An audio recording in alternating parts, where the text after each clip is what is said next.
نن محترمو د شعبان یکم تاریخ دی او د شعبان په یکم تاریخ باندې دا وظیفه وکئ ان شاء الله العزیز د الله پاک چې څومره مخلوقات دي ټول به ستا تابعدار شي.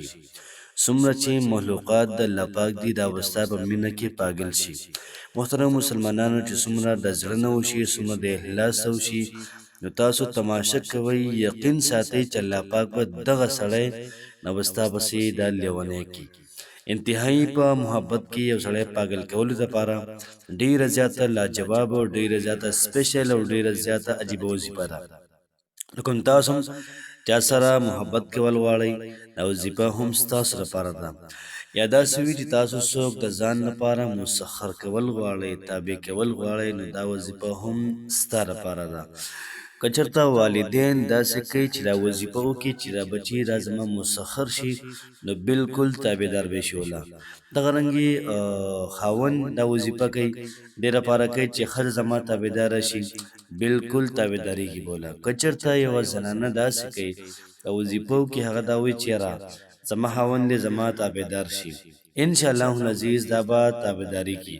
که چېرته د یو ادارې مشر دا وظیفه کوي نو اداره که څومره هلکه دي دا ټول به د مشر تابعدار شي. یو قسم لا उनके दीवाने बन जाएंगे. ډیره زیاده او زمیشانه ډیره د کمال وظیفه ده. کوشش وکړئ په خپله مو کوئ او ملګرو سره هم شیر کړئ. کیدای شي ستاسو د یو شیر د وجې د چا کور روغېږي ابادېږي د ډیره زیاته غټه او ډیره زیاته لویه خبره ده. بسم الله الرحمن الرحیم. شروع کوم د ډیر زیات بخونکي او د ډیر زیات مهربان رب په نوم باندې. زه ګواهي ورکوم د دې خبرې چې د الله پاک نه علاوه د عبادت لایق بل څوک نشته. نبی کریم صلی الله علیه و آله وسلم د الله پاک بنده او د الله پاک رسول دی. زما د اسلام ډیرو زیاتو خوږو درنو مسلمانانو خویندرونو چې کومه وظیفه ده انتهایی د کمال وظیفه ده، انتهایی مجربه ده.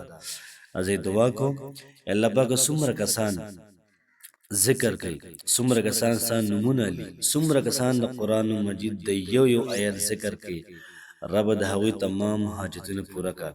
رب څومره مشکلات دي تمام مشکلات ختم کړه. که په ژوند کې داسې وي چې خوشحاله نه وي الله پاک خوشحاله کړي، څوک خوشحاله وي الله مزید خوشحاله کړي. څومره هلکه داسې دي چې هغوی مال او دولت غواړي رب ورکړه وله. چا مشکلات دي رب ما تمام مشکلات الله ختم کړه. څوک داسې وي چې هغوی سره خاوند محبت نه کوي رب محبت الله پیدا کوي. یا زنانه داسې ده چې هغه چا سره محبت نه کوي، خپل خاوند سره محبت نه کوي، نو رب د دواړو محبت قایم دایم ساته. چې را روان کم نسل دی دا هم دوی ته ګوري د دوی نه سبق اخلي او مخکې دغه محبت دا پروموټ کوي. امین ثم امین. چې محترمو کومه وظیفه ده انتهایی لاجواب وظیفه ده، انتهایی مجربه ده. تاسو به کتلي صحابه کرام د هغوی نوم چې موږ الو څومره په عزت او څومره په احترام الو، زموږ په زړه کې د هغوی قدر شته، زموږ په زړه کې د هغوی احترام دا شته. نبي کریم صلی الله علیه و وسلم نوم موږ ولیلو یار څونه په ادب او احترام الو. یو مشر لوی عالم د هغه نوم څنګه په احترام باندې الو، په ادب باندې الو. نو که تاسو دا وظیفه وکړله ستاسو به هم خلک دومره احترام کوي، ستاسو به خلک دومره قدر محترم ادا کوي. نو دغه رنګې د محبت دپاره انتهایی لاجواب وظیفه ده. څوک د ځان تابع کولو دپاره ډیره زیاته سپیشل او ډیره زیاته عجیبه وظیفه ده. کوشش وکئ په خپله هم وکئ ملګرو سره هم شیر کئ. وظیفه ده تاسو به داسې وکئ چې 11 پېرې به درود ابراهیم ووایئ او بیا به د هغې نه بعد یا ودودو یا مبدیو یا معیدو یا جامعو به 314 پېرې ووایئ. یا ودودو یا مبدیو یا معیدو یا جامعو دا به تاسو پېرې ووایئ، دا به تاسو 314 پېرې ووایئ.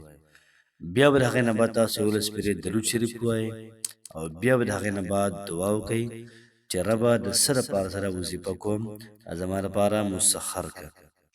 که چېرته د ښځې دپاره کې نو ربه ښځه دا زما مسخر کړه چې هر خبره مني.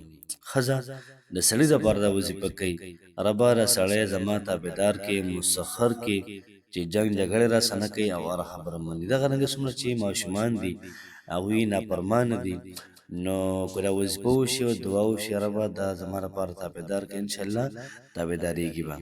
محترمو د محبت دپاره دغه رنګې د څوکو د ځان تابع کولو دپاره انتهایي مجرب وظیفه ده. وظیفه مو کړله بیا ستاسو ټول کار په څه کې دی؟ په دعا کې دی. تاسو دعا وکئ انشاءالله او داسې دعا چې الله پاک یې قبوله کړي.